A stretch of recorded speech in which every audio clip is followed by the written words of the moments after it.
Olá, tudo de volta?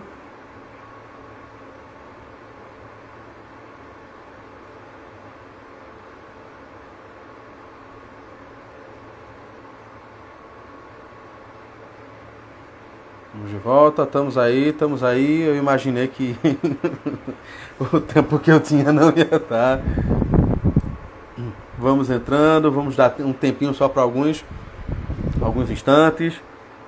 Vamos lá, vamos lá. A gente vai ter mais tempo ainda, só para poder encerrar. Tem mais 2 tópicos que eu queria trazer, tá? Então vou tentar ser mais sintético na produção dessas reflexões. Mas vamos voltando, dando tempo aí só para o pessoal entrar. Tem mais gente. Eu espero que o pessoal volte aí, né? Eu dei um tempo, algumas pessoas já entraram, né? Mas está faltando ainda gente. Mas enfim, vamos lá. Quem não pegar mais esse ponto vai pegar a partir daí. É muita coisa para falar, tu é realmente. Pode ter ideia. Na próxima a gente já vai deixar claro pro povo que as palestras, né, as lives no YouTube vão ser lives de pelo menos 2 horas garantido. Porque 1 hora não dá para abordar esse tema sem você ficar corrido, desesperado para terminar. Enfim, então vamos se habituando. E quem já me acompanha, né, quem já é meu conhecido de longa data, sabe que nesse sentido, né, mais de 1 hora para mim é muito natural. E como a gente está em casa, né, estamos em quarentena, essa hora provavelmente todo mundo já terminou os seus home offices, né, ou está em casa infelizmente de bobeira, né, porque não é voluntário, mas estamos aí, eu espero que a gente tenha tempo para continuar, tá?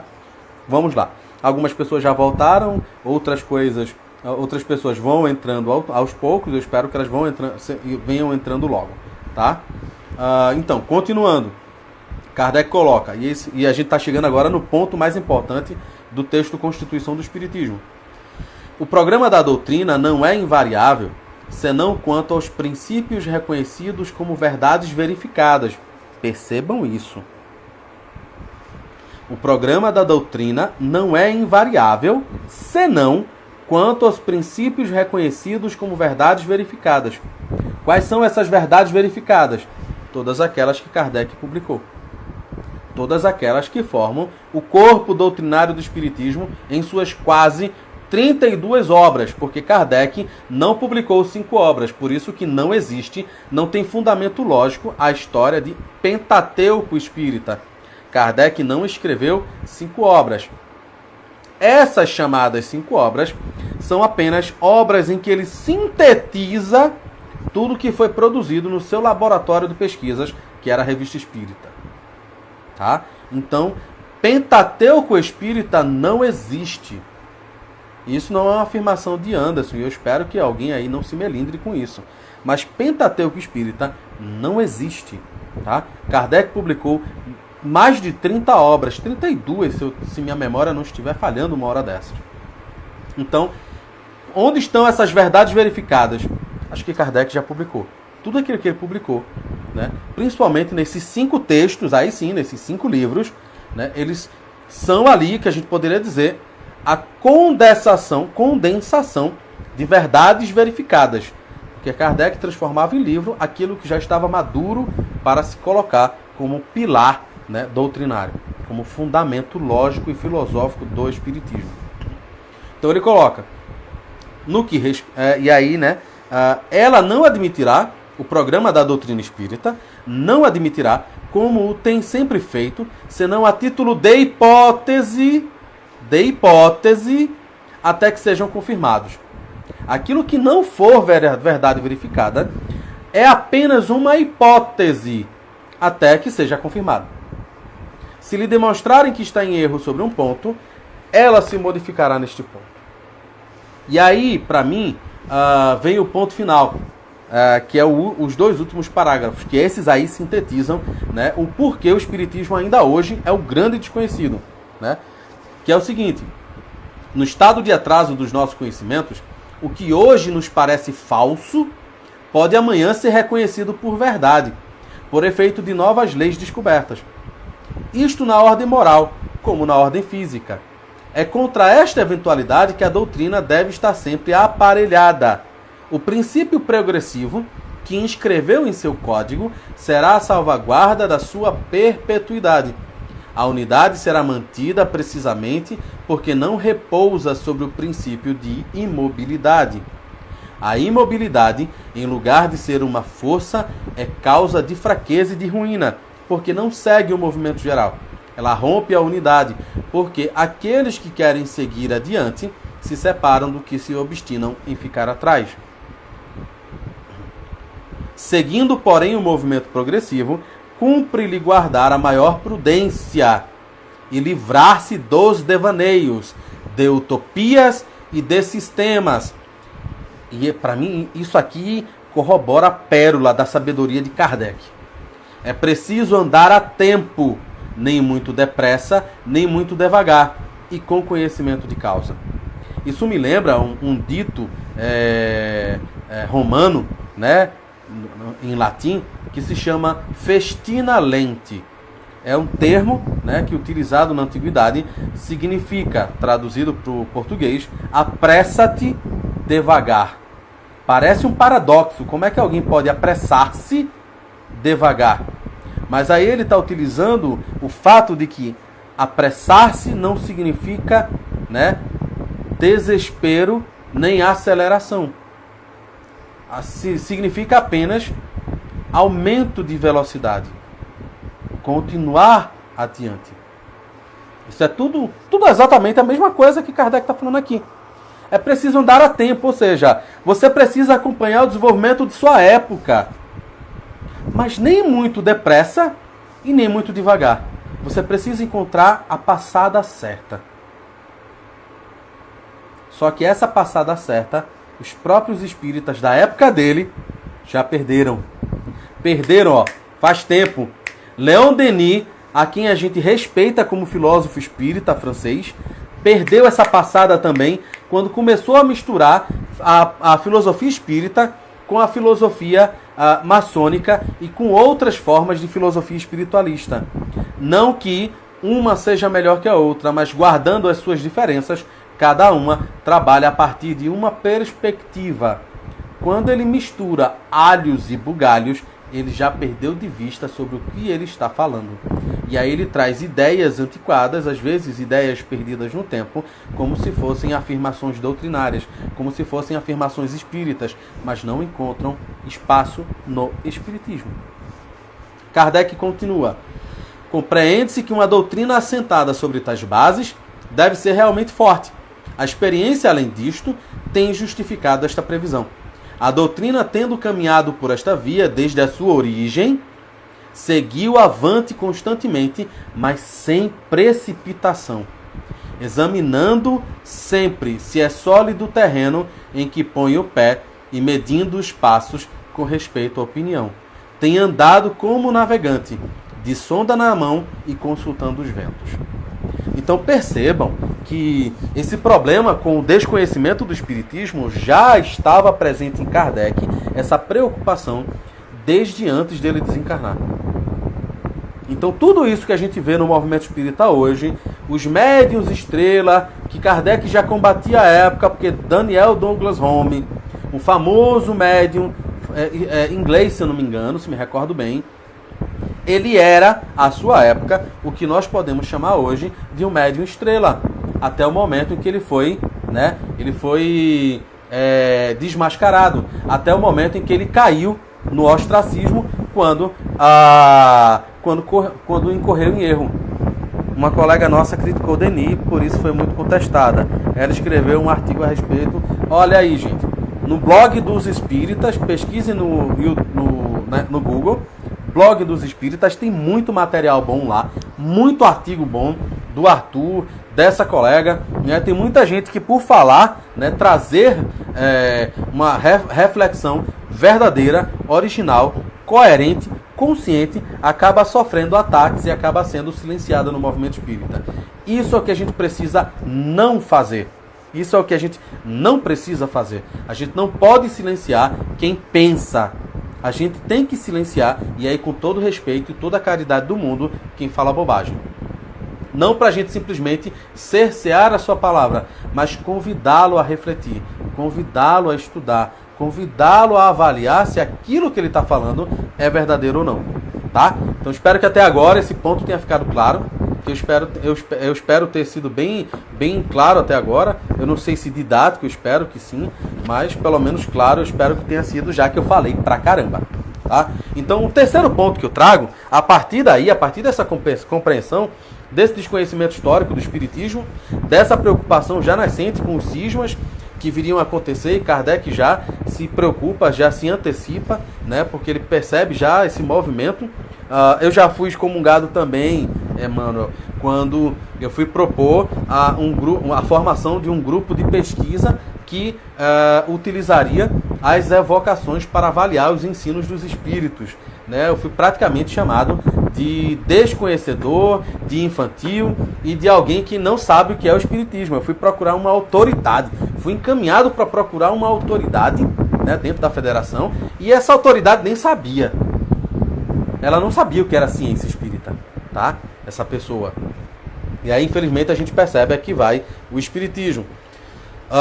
Tem uma chamada que eu diria para vocês no Livro dos Médiuns, capítulo 20, né? A última mensagem é a mensagem de Erasto.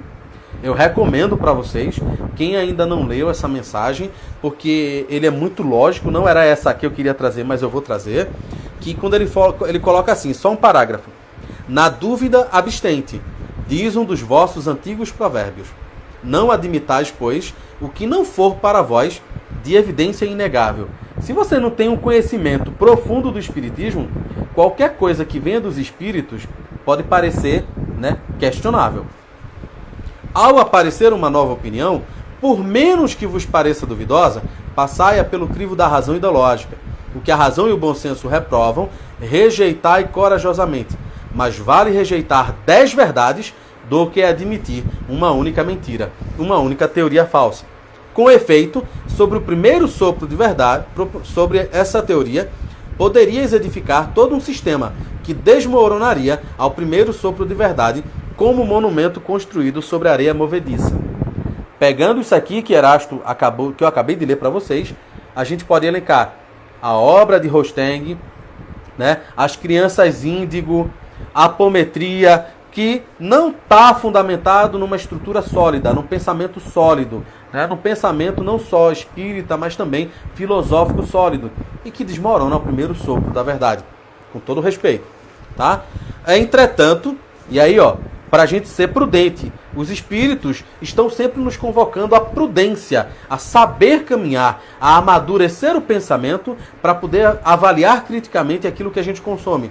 E ele coloca: entretanto, se rejeitais hoje certas verdades, porque não estão para vós claras e logicamente demonstradas, logo um fato chocante ou uma demonstração irrefutável virá vos afirmar a sua autenticidade.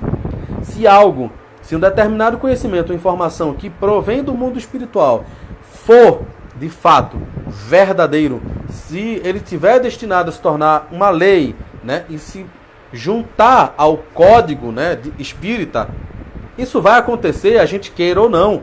O problema é, isso leva tempo. Isso precisa ser avaliado.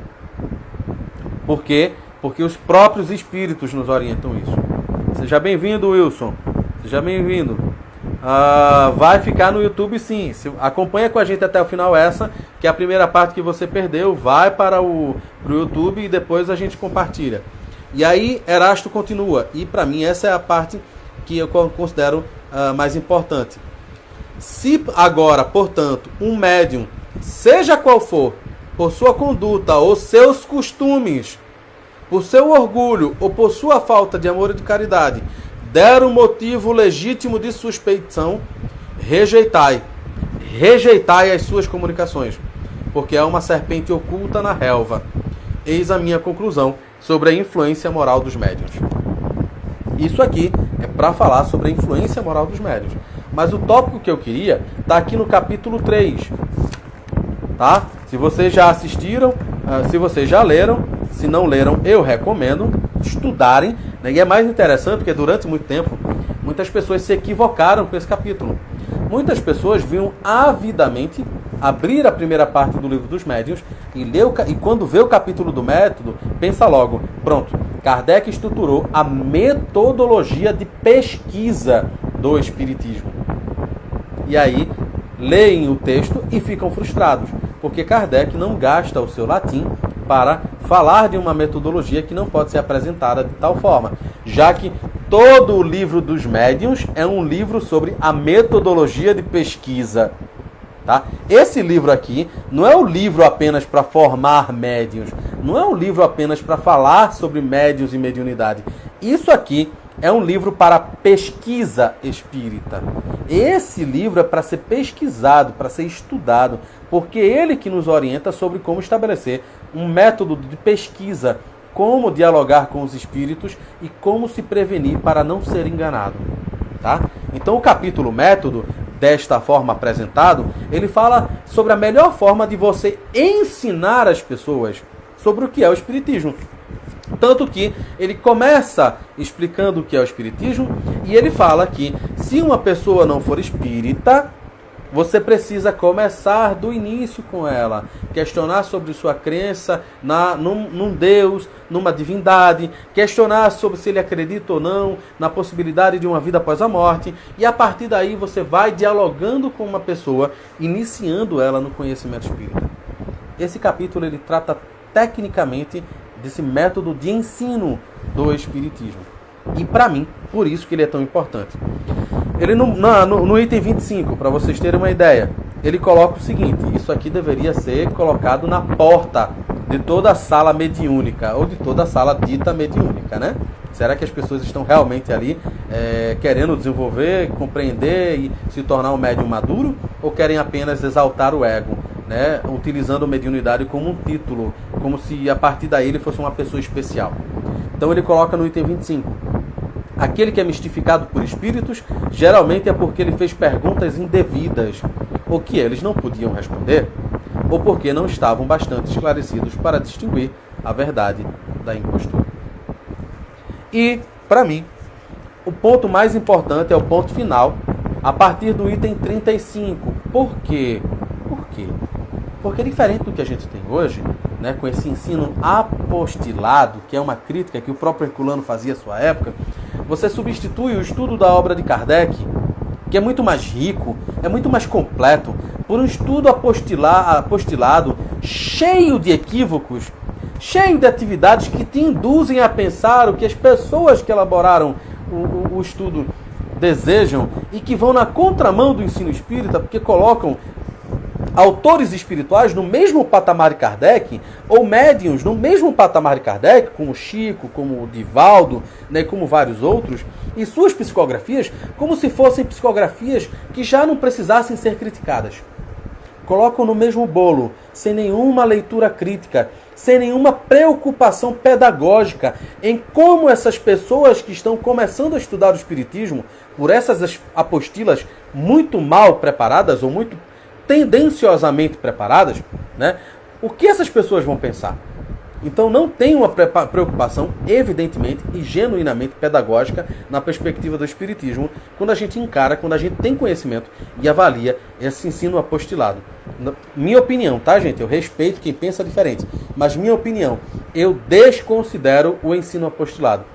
Eu não encontro condições de uma pessoa aprender seriamente o Espiritismo através do ensino apostilado. Primeiro porque tira de quem vai ministrar aquela aula a responsabilidade de conhecer de fato. A pessoa acaba deixando para estudar o módulo que vai lecionar apenas no dia e quando consegue estudar. Porque não é a pessoa às vezes se predispõe a ser monitor, né, que é aquele que vai ministrar o ensino espírita, mas não se prepara, ela não estuda, ela quer estudar de improviso, ela quer deixar para o dia lá acontecer. Quando o dia chegar, ela vai, eita meu Deus, eita, tô saindo atrasado do trabalho, então, eita, qual é o módulo mesmo que eu vou dar? Meu Deus, alguém tem um módulo aí? Já aconteceu várias vezes, já vi isso várias vezes acontecendo. A pessoa chega no centro atrasada e a pessoa não tem o módulo, ou seja, ela nem fez a aquisição, nem baixou o PDF na internet e não estudou com antecedência. Então você vê, se o ensino apostilado já é problemático, e a gente percebe que isso é tendência a ser abandonado nos grupos escolares, quando você tem pessoas bem formadas em pedagogia, elas abandonam o ensino apostilado porque ele tem sérios problemas, tá?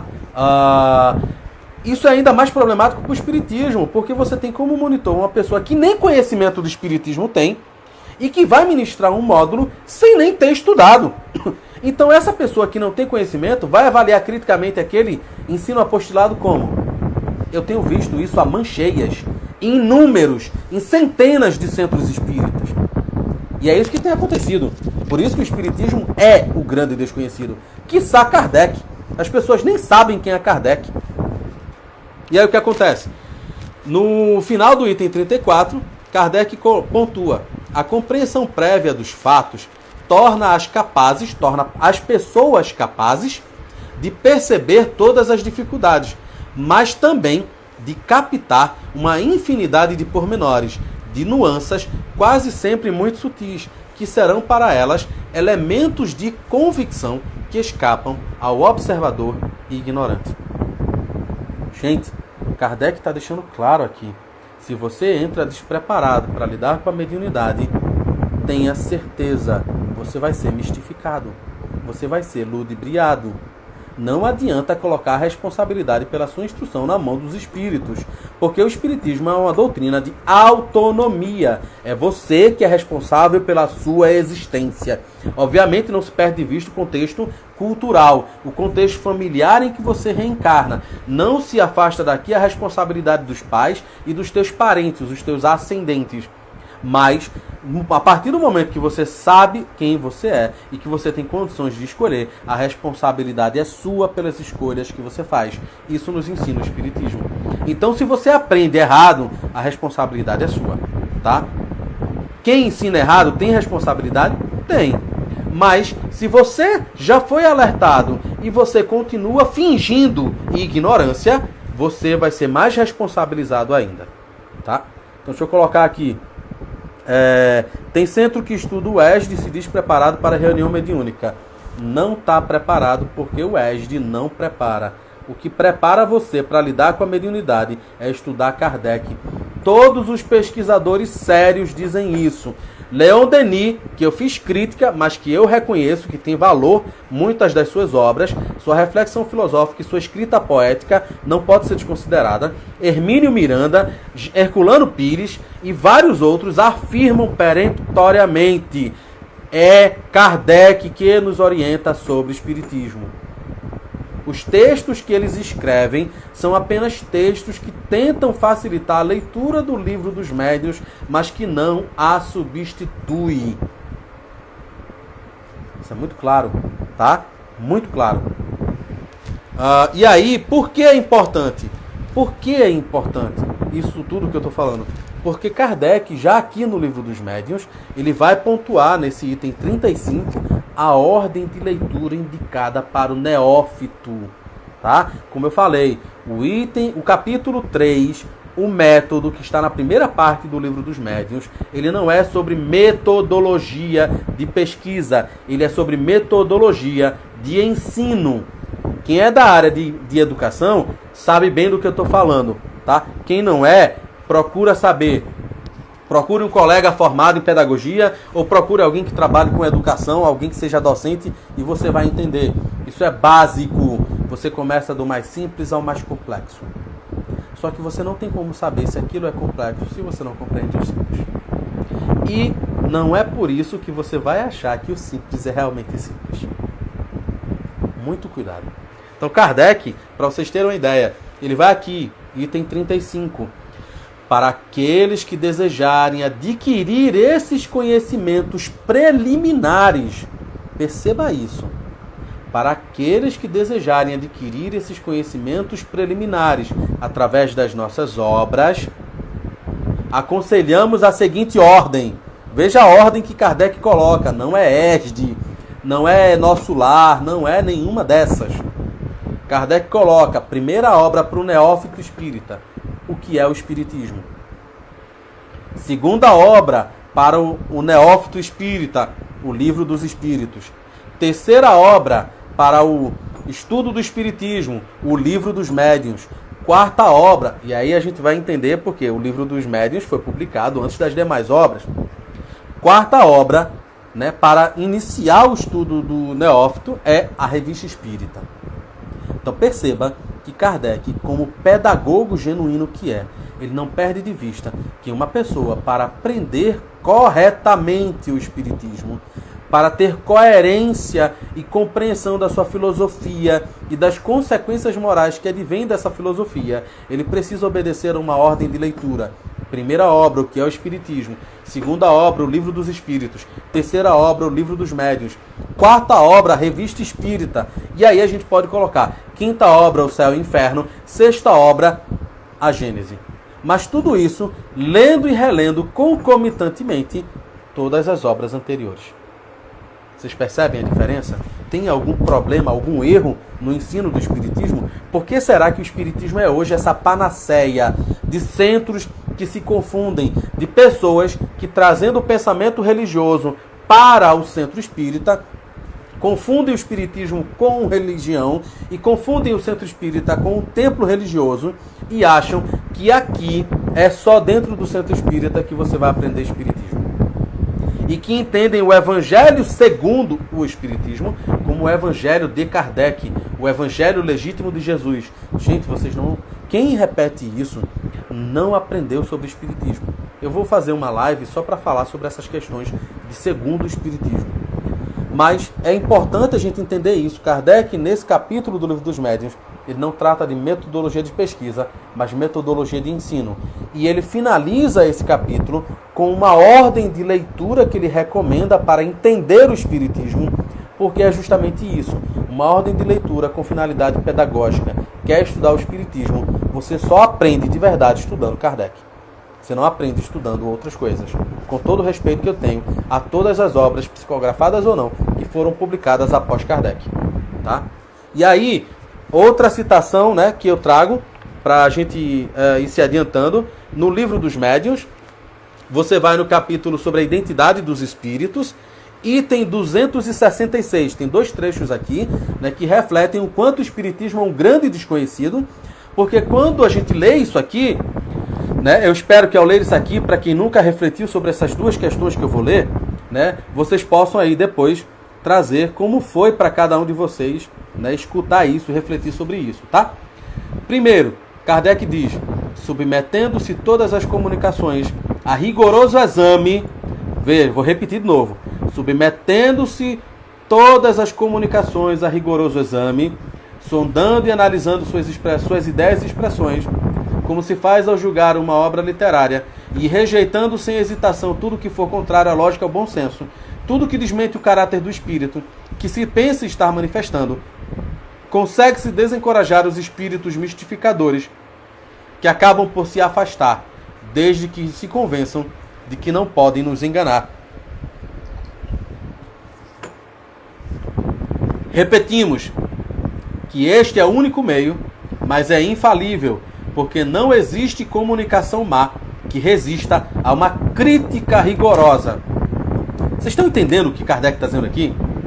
Repetimos que este é o único meio. Qual é o único meio de saber se os espíritos estão falando a verdade? E Kardec diz: esse é o único meio. Não é infalível, mas é infalível. Veja, é o único meio e é infalível, porque não existe comunicação má que resista a uma crítica rigorosa. Se algum médium ou espírito se melindrar com uma crítica que você fizer sobre alguma obra, ou texto ou fala que ele utilizou, se ele se melindrar, ele não estudou Kardec. Ele é apenas um médium e um espírito envaidecido, mistificador e mistificado. Tá? E aí Kardec ainda continua: os espíritos bons jamais se ofendem, pois eles mesmos nos aconselham a proceder assim, e nada tem a temer do exame. Vocês percebem isso? Os bons espíritos não temem o exame, porque eles sabem que são bons. E eles querem que a gente amadureça nesse exercício. Então, se algum espírito disser assim: você é um inquisidor encarnado, esse é um mistificador, porque é um espírito bom, ele responderia as tuas perguntas, se você estiver fazendo elas de maneira séria. E depois, ao final, ele ainda te elogiaria pela tua conduta. E aí ele coloca: somente os maus se melindram e procuram dissuadir-nos. Ó, com perdão da palavra, não quero desmerecer tudo que Emmanuel psicografou, mas se eu for radical na interpretação do ensino de Kardec e na leitura das opiniões dos espíritos, como é que eu posso interpretar a recomendação de Emmanuel de que a gente deve abandonar a evocação dos espíritos, quando Kardec já afirma que somente os maus se melindram e procuram dissuadir-nos, porque tem tudo a perder? Os espíritos que não desejam evocações são os espíritos que desejam controlar médium e público e desejam nos tornar reféns da sua verdade pessoal. Não estou querendo afirmar aqui que Emmanuel seja um espírito mistificador. Eu quero que cada um de vocês, assim como eu fiz, faça a sua reflexão com base no item 266 do Livro dos Médiuns, que trata sobre identidade dos espíritos, e forme sua opinião, tá? E aí, somente os maus se melindram e procuram dissuadir-nos, porque tem tudo a perder. E por essa mesma atitude, provam o que são. E aí, ó, para mim o ponto alto, o mais importante, que muitas casas espíritas se melindram, e eu já vi dirigentes de centro espírita ficar arretado comigo quando eu chamei a atenção dele para essa questão aqui, por conta da crença cega que esse dirigente ou esses dirigentes tinham ao pegar a opinião daquele espírito que se dizia o guia espiritual da casa e achar que ela é a opinião sublime, ela representa a verdade.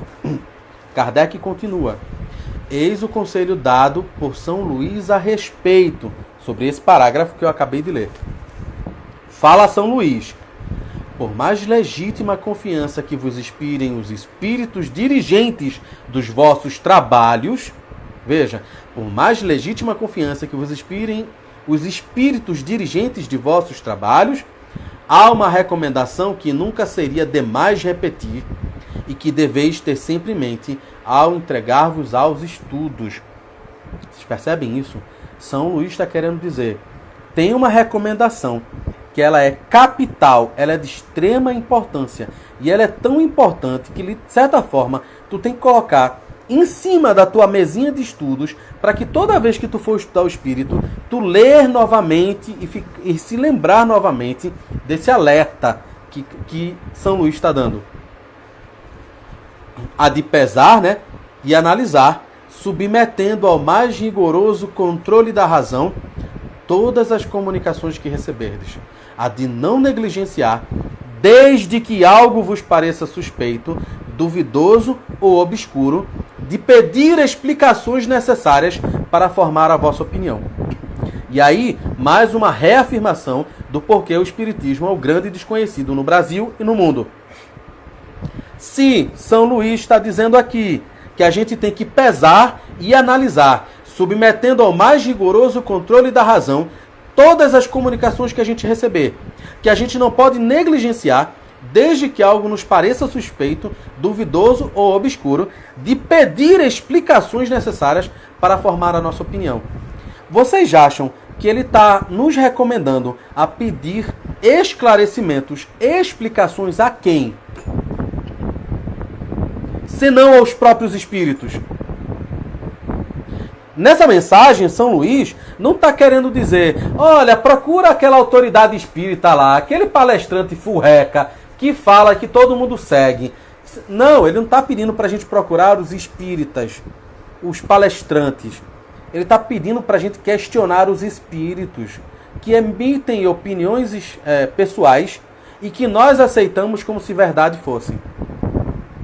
Vocês percebem isso? Não sou eu que estou dizendo, não. É São Luís e Kardec. E toda a equipe de pesquisadores do mundo espiritual. São eles que estão dizendo. Está no Livro dos Médiuns, não é Anderson que está falando, que está tirando da sua cabecinha aqui a zogada e que está querendo dizer assim, olha, me sigam porque eu sou o mais novo baluarte do Espiritismo. Não, minha gente. É Kardec. Só que se a gente não estuda Kardec, aonde você vai aprender isso? Com o perdão da palavra. Porque Emmanuel não ensina isso. Manuel Filomeno de Miranda não ensina isso. A gente não aprende isso em nosso lar. Com o perdão da palavra. A gente não aprende isso na maioria das obras psicografadas que a gente encontra por aí. Que os próprios espíritos que psicografam devem ser questionados, mas não em palestras, não em lives, mas devem ser questionados em reuniões mediúnicas, dedicadas à evocação. Porque eu só consigo questionar eles se evocá-los. Se eu não evocá-los, como é que eu vou? Eu vou ficar esperando que em algum dia ele volte e psicografe? E como eu vou saber que ele, que está psicografando, é o mesmo espírito que publicou aquela obra? Então vocês percebam porque o espiritismo é hoje o grande desconhecido. Porque a gente não entende a metodologia de pesquisa espírita. A gente não entende a lógica e a coerência, a filosofia espírita. A gente não aprende a pensar com o espiritismo.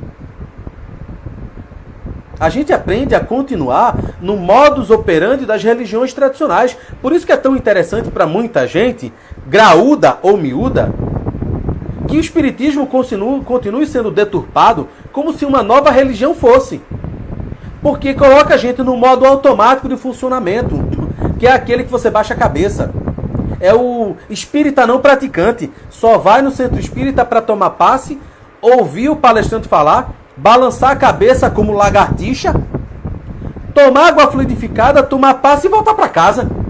Ele não pensa, ele não questiona, ele não critica, porque até o modo de palestra espírita não permite diálogo. Que é diferente do que eu gosto de fazer, que é roda filosófica, roda de diálogo. Não é palestra no sentido, é diálogo, troca, que a pessoa pode perguntar, a pessoa pode questionar, a pessoa não vai para balançar a cabeça como se fosse lagartixa. Fica ali, ó, balançando. Amém, Senhor, amém, vamos agora cantar, rezar o Pai Nosso. E todo mundo volta para casa. Espiritismo não é isso não. E Kardec ensina, se a gente estudar o espiritismo, a gente entende como funciona. Espiritismo é para pensar. Essa massa cefálica aqui, que a gente recebe no nascimento, ela é para ser exercitada. Ela não é para ser guardada, baixando a cabeça para esse monte de bobagem que é dito por palestrantes de valor questionável. Não é porque ele é famoso, ele está na internet, ele dá palestra em congresso para 1.000 pessoas, para 2.000 pessoas, que ele está bem fundamentado, não. Se a gente não aprender a pensar por conta própria, a gente não vai perceber que às vezes a gente paga caro para participar de um evento que fala abobrinha. Que fala abobrinha. Que comete e replica preconceitos e ignorância doutrinária. Volto a dizer, vão lá, capítulo do Livro dos Médiuns, sobre a identidade dos espíritos, o item 266, leiam o parágrafo que Kardec escreve e leiam o recado que o Espírito São Luís está dizendo. E se vocês voltarem e encararem os espíritos que vocês acham que são os diretores, os guias da casa espírita, e vocês não os questionarem, vocês não aprenderam o espiritismo. Fecha a casa espírita e vai fazer outra coisa. Porque você nem está se ajudando e nem está ajudando as pessoas que estão procurando a casa espírita como educandário. Centro espírita não é templo religioso. Centro espírita é educandário. É uma escola onde a gente vai aprender filosofia espírita, vai aprender a pensar com o espiritismo, a partir do espiritismo e para além do espiritismo. Onde a gente vai aprender a pensar, se ainda não aprendeu, por conta própria. Deixa eu tomar cuidado aqui com o tempo, porque senão termina o meu segundo tempo, eu esgoto e a gente não encerra. Então vocês percebem isso. E mais importante, a partir do item 267, Kardec, numa quinta proposição aqui, que ele pontua o seguinte, que vem só reafirmar o que eu estou falando. Não devemos julgar os espíritos pelo aspecto formal e a correção de seu estilo, mas sondar-lhes o íntimo, analisar suas palavras, pesá-las friamente, maduramente e sem prevenção. Toda falta de lógica, de razão e de prudência não pode deixar dúvida quanto à sua origem, qualquer que seja o nome que o espírito enfeite. Vocês percebem essa palavra no final? Enfeite. Espíritos mistificadores se enfeitam com nomes respeitáveis. Um espírito que pode dar aí uma psicofonia através de médium famoso. Pode, como não pode ser, Bezerra de Menezes. Pode, como não pode ser, Hermínio de Miranda. Pode, como não pode ser, Manuel Filomeno de Miranda. O que garante é o aspecto formal ou o fundo das ideias? Vocês percebem como o espiritismo é o grande desconhecido? Porque a gente não aprende isso dentro dos centros espíritas. São poucos os centros espíritas que nos convidam a aprender espiritismo assim, de modo sério, para pensar pela própria cabeça, para não ficar balançando, batendo palma para palestrante, que fica gritando na tribuna, que fica chamando sua atenção, fazendo gaiatice, contando piadinha, porque quando não tem conhecimento doutrinário, vai para piadinha, vai contar causos. Você está aprendendo o que com isso? Se você contar um causo que se encaixe dentro de uma reflexão doutrinária, é uma coisa. Mas você viver a palestra sobre causos. Causos para mim só servem se você está ensinando alguma coisa dentro do espiritismo. Ou se eu estiver batendo um papo contigo, aí você pode. Conta aí vários causos. Mas se você está assumindo a responsabilidade de transmitir o conhecimento espírita, transmita o conhecimento espírita. Tá? Então, após isso, eu acredito que eu esgotei os pontos que eu queria, né, para falar sobre o espiritismo enquanto grande desconhecido, trazendo, né, a citação de Herculano, do quanto a gente se confunde. A gente pensa que intelectual espírita é o mesmo que médium de psicografia. A gente pensa que estudar o espiritismo é ouvir os espíritos, né? A gente aprende que psicografia traz a verdade pronta, né? Psicofonia também, que os espíritos são infalíveis. Tudo isso não tem nada a ver com o espiritismo. Tudo isso não se aprende com Kardec. Se aprende justamente o contrário. Cada espírito, como cada indivíduo, apresenta a sua opinião. Eu estou apresentando minha opinião. Estou tentando dar a elas lógica, coerência e uma fundamentação. Cabe a vocês pesquisarem as fontes que eu estou trazendo e refletir por conta própria, para saber se o que eu estou falando é verdade ou não. Não é minha responsabilidade. Eu não sou o dono da verdade. Tá? Eu tenho a minha convicção e ela ninguém tira. Mas e a de vocês? Como vocês formaram a opinião de vocês?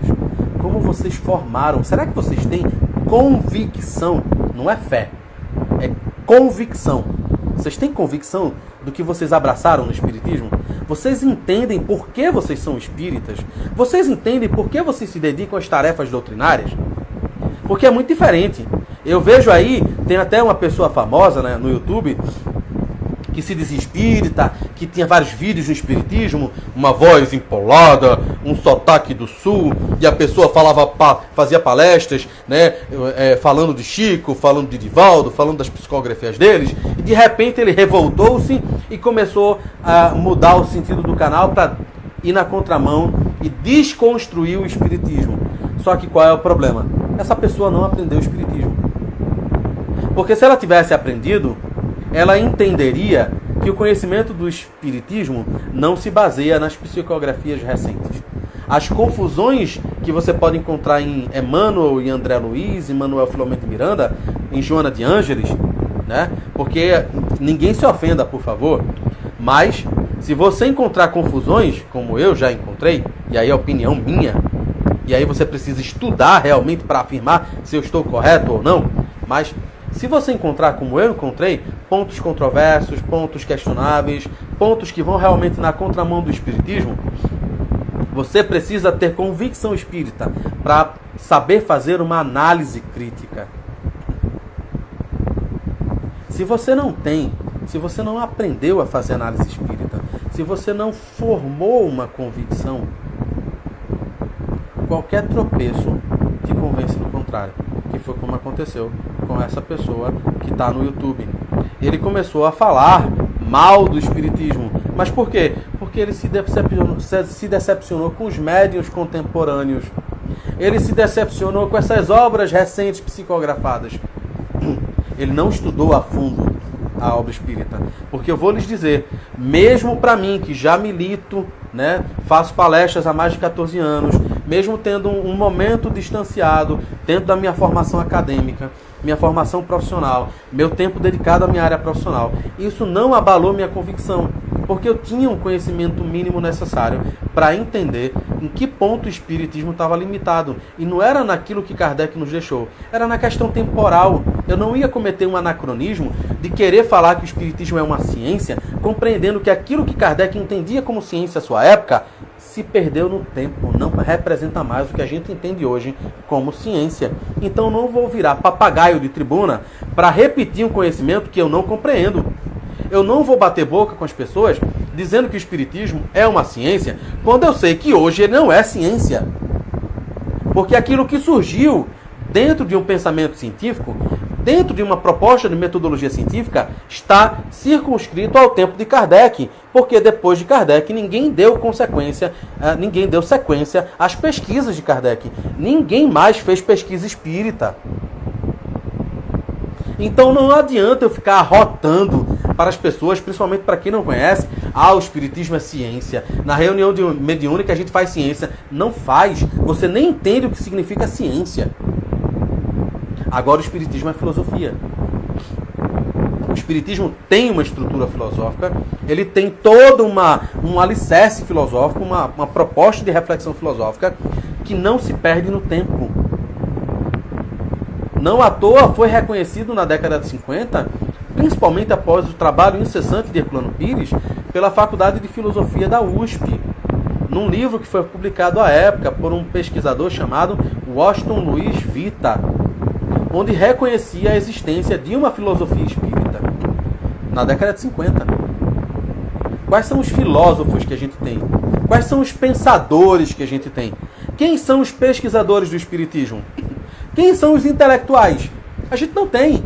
Porque o que a gente tem é médio travestido de intelectualidade, que já está envolvido com o próprio objeto de pesquisa. O que você vai ter é médio que psicografa uma obra, e quando ela não é aceita para ser publicada numa editora, funda a sua própria editora para publicar os próprios livros.